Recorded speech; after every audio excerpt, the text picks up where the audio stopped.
Greetings, ladies and gents. It's time for VBlog 12. I will be using reverse electrolysis to derust this Mafreto milling table. The Mafreto company was incorporated in 1914, so this milling table is no older than that. For a tank, I cut down a 250-gallon IBC container. The positive lead of the battery charger is connected to the IBC container's frame. Wires hooked over the conduit suspend the anodes in the tank. The anodes are cut down fence posts.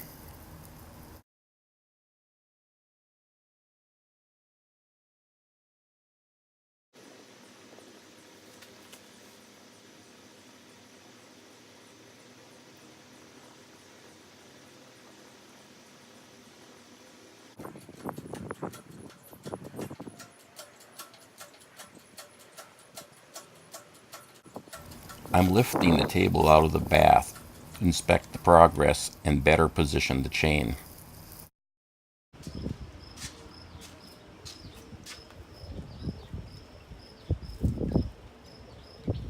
Still a ways to go, but it's coming along nicely.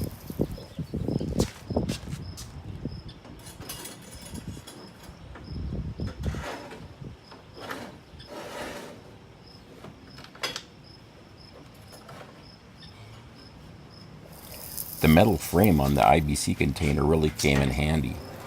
Here I'm using it to position some cross supports that will support the table while I rearrange the chain.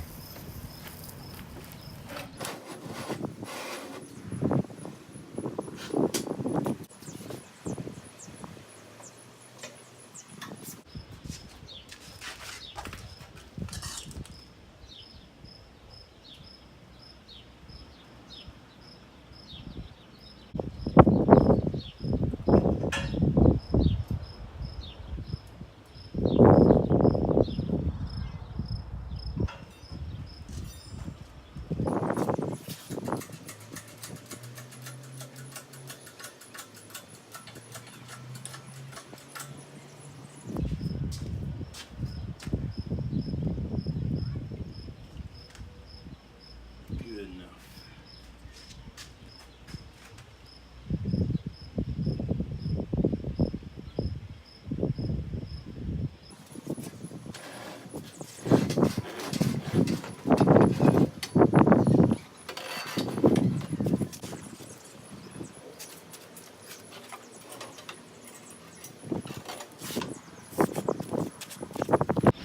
Yeah, okay, got it.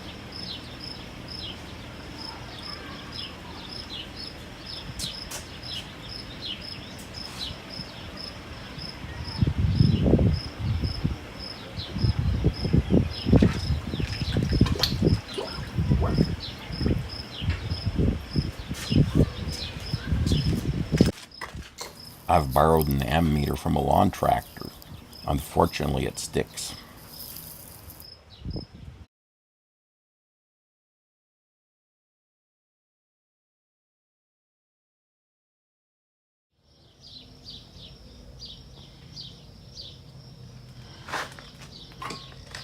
I've zoomed in on the bottom of this thing, and I have one of these brown Scotch Brights. We're going to see how close we are to being done, and I think we're getting there. Yeah, I can see silver without too much scrubbing, so maybe another half day or day on these surfaces, but I think what I'm going to do, see how the other sides are doing as well. Let's do the slow roll.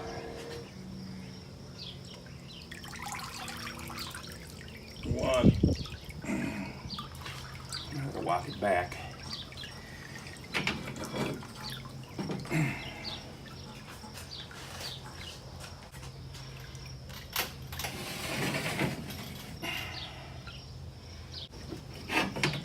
There we go. Okay, that's what I want to see.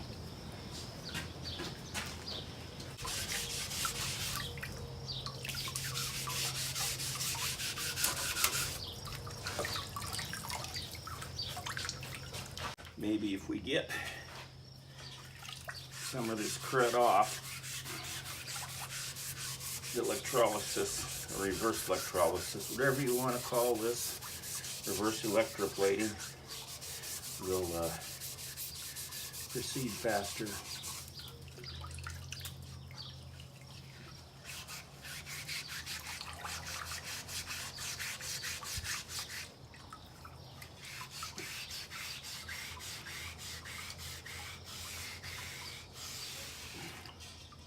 Yes, they are T-slots. Just had to check.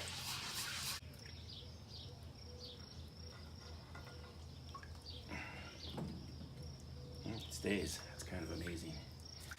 You're looking at the cherry picker or the engine crane, but this is the fixed part of the boom. This is the extensible part of the boom. And over here, I have a steel fence post. The boom on this crane does not stick far enough ahead of the wheels to let me center the table and the tank. So I've made this extension out of an old piece of fence post.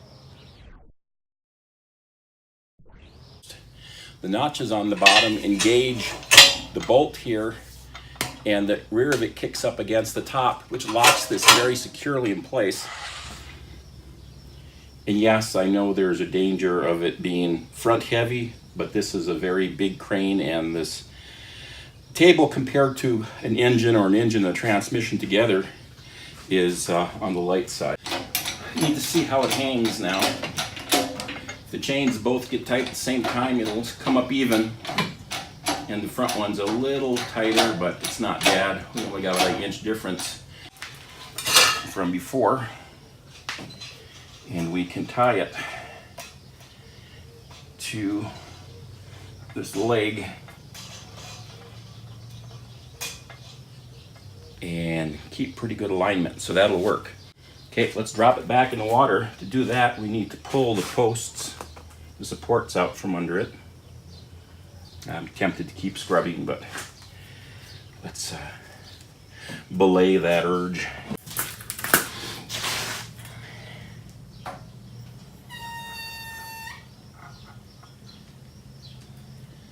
Alrighty. This did cause us a little bit of a problem, which is easily corrected.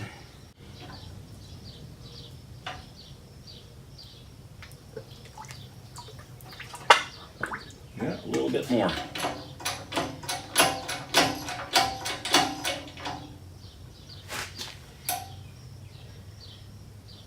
Yeah.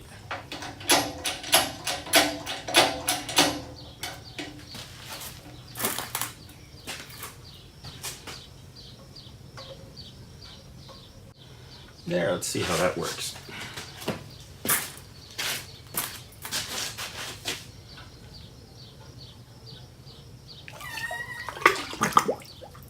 Pretty good.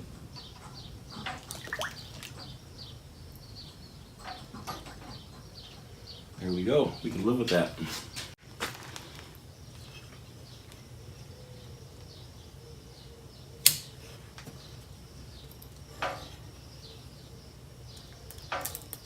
There we go.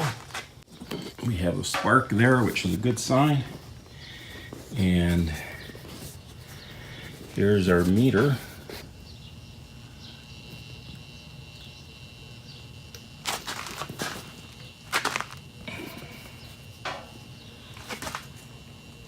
Here's our meter.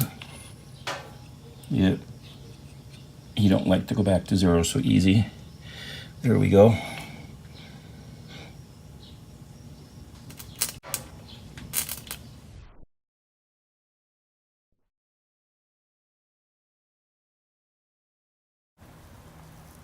After 2 days in the reverse electrolysis tank, it's done.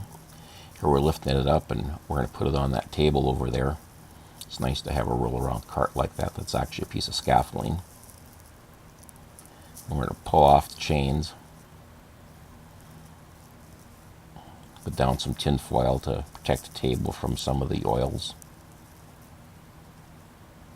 Hit it with some brake cleaner.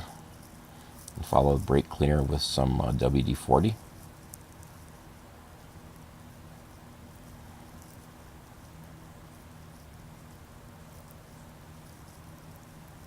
Here we're getting rid of the chains. It's about done.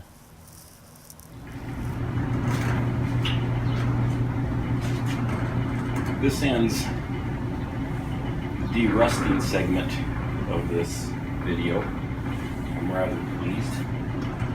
I think a little bit of judicious cleanup work, maybe some scraping or sanding or something. This would be a very nice milling table again.